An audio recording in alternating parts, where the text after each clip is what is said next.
Hat, sunglasses, Pepsi, notes, sources, thick skin, check. You already know. Let's go.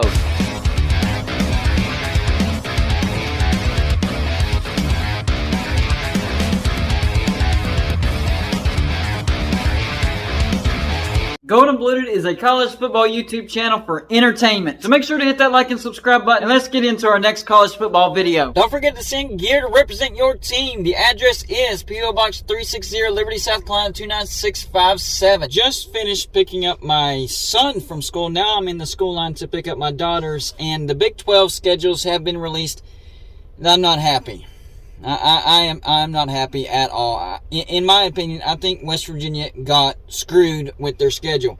I am convinced that the Big 12 was watching Golden Blooded last night when I listed all the things that I hope the Big 12 doesn't do and listed all the things that I hope the Big 12 does do, because they went exactly against me. Most of the things, not everything. There was one thing that they didn't do that I was hoping that they wouldn't do, but only one.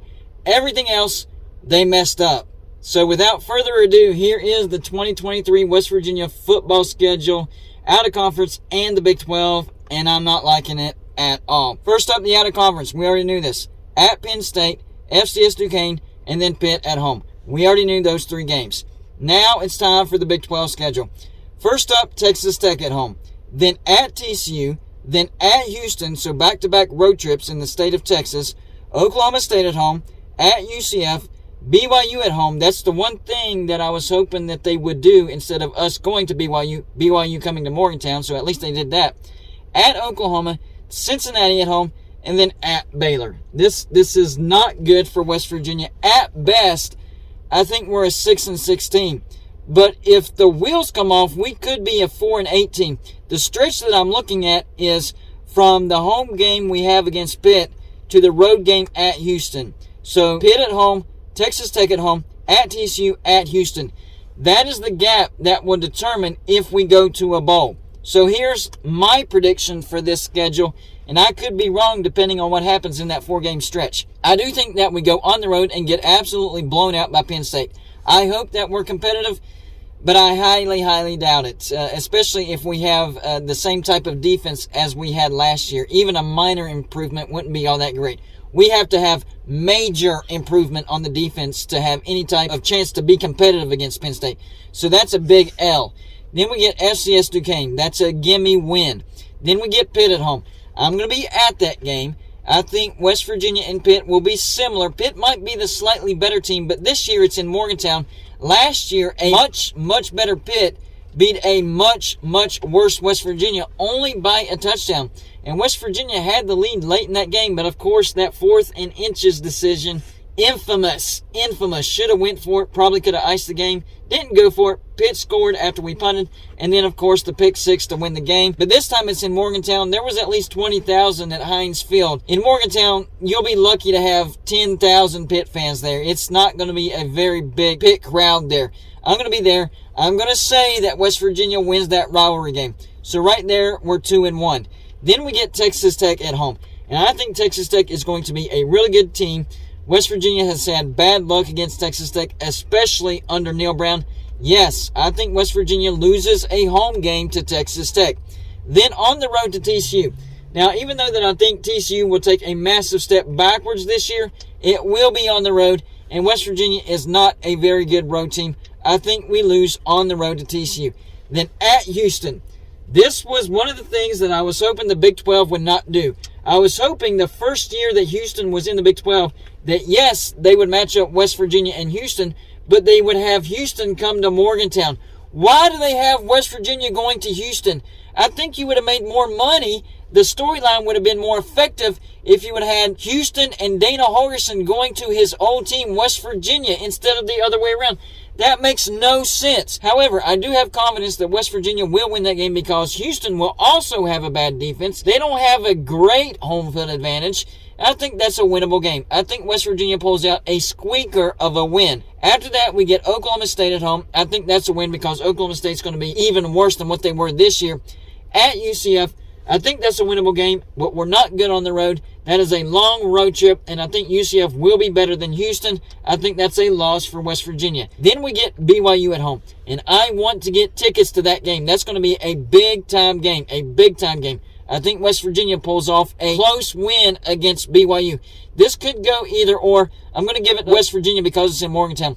After that, at Oklahoma, that's a big loss for West Virginia. Then we get Cincinnati at home. I think that's a win for West Virginia. And then at Baylor. I think Baylor's going to be a much improved team. It's on the road. That's also a loss for West Virginia. So that's 6-6. And that's if things go the way I hope they go. If things fall off the rails, the wheels come off, this could be a 4-8 team. What am I talking about? I'm talking about that 4-game stretch. Pitt at home. That's a losable game. I'm not going to lie. That is a losable game. If we lose to Pitt at home, we would also lose to Texas Tech at home, and we would also lose to TCU on the road, and we would also lose to Houston on the road. If we lost to Pitt, that could start a 4-game losing streak. I'm still confident about the rest of the schedule, but that 4-game losing streak would definitely kill our season, and you're looking at a 4-8 season. So that 4-game stretch is definitely important, and I don't like the back-to-back road trips, TCU and Houston. So a lot of things that I didn't want to happen happened. We have 5 road games. 5. I was hoping for the 4 road games because we have 1 road game in the out of conference. We have 5 road games in the Big 12. You add in that road game to Penn State, that's 6 altogether. That's not good at all. Why do we have so many road trips? I hate that. You compare that to most, not all, but most SEC schedules, and most SEC teams have 4 true road games with maybe 1 or 2 neutral site games. And yes, that does make a difference. It is completely different playing a team at a neutral site than having to play them on their home field. West Virginia has 6 true road games. Strike number 1, not happy about that. Strike number 2, I mentioned it earlier. I was hoping they would bring Houston to West Virginia in the first year that Houston is in the Big 12. It would make a ton of sense. Dana Holgorsen going on the road to a hostile road environment to his former team in the first year that Houston's in the Big 12. That made too much sense. But no, they send West Virginia to Houston. Why? I don't know. I guess the Big 12 still thinks that West Virginia is an outsider team that just doesn't quite fit in the Big 12, even though they're a Big 12 member, because I don't agree with that. On top of that, I will say, they did keep from sending West Virginia to BYU, instead sending BYU to West Virginia. I like that. But last night I said, hey, if you want to get rid of the road trip to Oklahoma, that's fine, because that's not a great series anyways. West Virginia only has 1 win. But please keep the home game against Texas. What happens? We're not playing that home game against Texas, and we are playing that road trip to Oklahoma. Not happy about that at all. Cincinnati at home. This is where I think they should have flip-flopped. Okay, if you want to give us 5 road trips, that's fine. But you should have sent Houston to Morgantown and West Virginia to Cincinnati.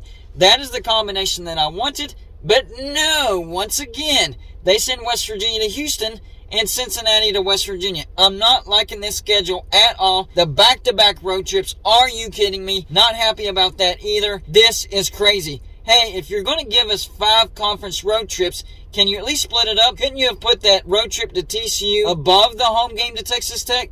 That way it's home game, road game, home game, road game, home game, road game, and so on and so forth. No, you don't do that. You put our home game first, and then back-to-back road trips in the state of Texas. This is not good. Yes, I truly believe that West Virginia got screwed, and I'm really inclined to think that the Big 12 was watching my live show last night and was taking notes and say, we're going to do everything the opposite of what Gold and Blue Dude wanted, and we're going to see him rant about it tomorrow on his video that he's going to put out. Well, congratulations. You got the reaction that you wanted because you absolutely screwed West Virginia, and you did everything, except for one thing, the BYU thing, that I didn't want the Big 12 to do. This is not cool, Big 12. Not cool at all. So y'all let me know in the comment section. Number 1, do you agree with me? Do you think the Big 12 screwed West Virginia in this schedule? Number 2, do you agree with my prediction of 6-6? Or do you think they hit that 4-game losing streak and go 4-8? And number 3, whether you disagree or agree with me on the 6-6 record, who do you have West Virginia beating and who do you have West Virginia losing to? My gosh. That's all I got for this show. Like and subscribe if you haven't already, and I'll see you on my next show.